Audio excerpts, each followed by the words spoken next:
പ്രിയപ്പെട്ടവരെ, മനോഹരമായ ഒരു കാഴ്ച പങ്കുവെക്കാം. ഒരു വീട്ടിലേക്ക് പറ സ്വീകരിക്കാനായിട്ട് ഭഗവതി വരികയാണ്. കണിയാമുറി ഭഗവതിയാണ്, കണിയാമുറി അമ്മയാണ്. ഏത് സ്ഥലത്തുള്ള ദേവിയാണെന്ന് അറിയില്ല. തിരുമുടിയാണ്. ആ വീട്ടിലെത്തുമ്പോൾ ആ കുട്ടിയുടെ അച്ഛനൊരാഗ്രഹം, പറ സ്വീകരിക്കാൻ എത്തുമ്പോൾ ഭഗവതിക്ക് മുന്നിൽ മകള് 2 ചുവട് വെക്കണമെന്ന്. പക്ഷെ വീട്ടുകാർക്കാർക്കും ഒരു വിശ്വാസവും ഉണ്ടായിരുന്നില്ല അങ്ങനെ ഒരു അവസരം കിട്ടുമെന്ന്. കാര്യം എന്ന് വെച്ചാൽ പറയ്ക്കായിട്ട് ഇറങ്ങിയതാണ്, ഒരുപാട് വീടുകളിൽ കയറണം, അപ്പം പെട്ടെന്ന് പറ സ്വീകരിച്ച് പോകുന്ന ഒരു രീതിയായിരിക്കും ഉള്ളത്. എന്തായാലും ആ ക്ഷേത്രം ഭാരവാഹികളെ ഒന്ന് എടുത്ത് പറയുക തന്നെ വേണം. ആ കുട്ടിയുടെ ഒരാഗ്രഹം, ആ മനസ്സ് ആ ക്ഷേത്രം ഭാരവാഹികൾ കണ്ടു. അവരതിനുള്ള അവസരം കൊടുത്തു. പിന്നീട് നിറഞ്ഞ മനസ്സോടെ ആ കുട്ടി, എനിക്ക് തോന്നുന്നു ആ കുട്ടിയുടെ പേര് ഗഗന ഗണേശൻ എന്നാണെന്ന് തോന്നുന്നു, ആ കുട്ടി അമ്മയ്ക്ക് മുന്നിൽ നൃത്തം അവതരിപ്പിച്ചു. നിങ്ങൾ ആ തിരുമുടിയിലേക്കൊന്ന് നോക്കണം. ആ ഭഗവതി തൻ്റെ ആ ഭക്തയുടെ നൃത്തം അല്ലെങ്കിൽ ആ സമർപ്പണത്തോടുള്ള ചുവടുവെപ്പ്, എന്താ പറയാ, ആസ്വദിച്ചിരുന്ന് കാണുന്ന പോലെ അത്തരത്തിലൊരു പ്രതീതിയാണ് നമ്മൾ ആ തിരുമുടിയിലേക്ക് നോക്കുമ്പോൾ.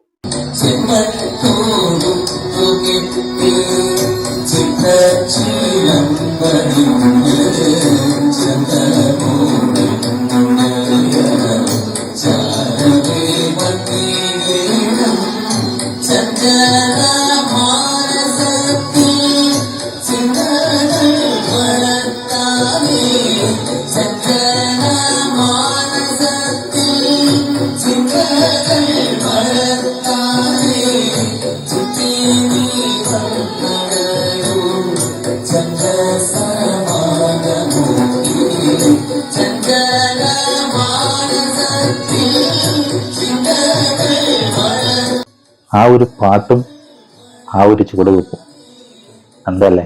ആ കുട്ടിയെ സംബന്ധിച്ചൊരു മഹാഭാഗ്യമാണ് കേട്ടോ. വീട്ടിലെത്തിയ ഭഗവതിക്ക് മുന്നിൽ, സാധാരണ നമ്മൾ ക്ഷേത്രങ്ങളിലൊക്കെ പ്രോഗ്രാമിനൊക്കെ ചെയ്യും, പക്ഷേ തൻ്റെ വീട്ടിൽ പറ സ്വീകരിക്കാൻ എത്തിയ ഭഗവതിയുടെ മുന്നിൽ ചുവട് വെക്കുക, 2 ചുവട് വെക്കുക എന്ന് പറഞ്ഞാൽ അതിൽ പരം ഒരു ഭാഗ്യം ആ കുട്ടിക്ക് വേറെ എന്താ കിട്ടണ്ടല്ലേ. എന്തായാലും ആ ഒരു നൃത്തം കണ്ട് ദേവി അനുഗ്രഹിച്ചു എന്ന് വേണം പറയാൻ. കാരണം ഈ നൃത്തം കഴിഞ്ഞ ഉടനെ തിരുമുടിയിൽ ചാർത്തിയിരുന്ന ഒരു മാലയാണ് ആ കുട്ടിക്ക് ആ തിരുമേനി എടുത്തു കൊടുത്തത്. അത് ആ ദേവി പ്രസാദിച്ചതിന് തുല്യമല്ലേ. അങ്ങനല്ലേ നമ്മളൊരു വിശ്വാസി എന്ന നിലയിൽ നമുക്ക് തോന്നുന്നത്.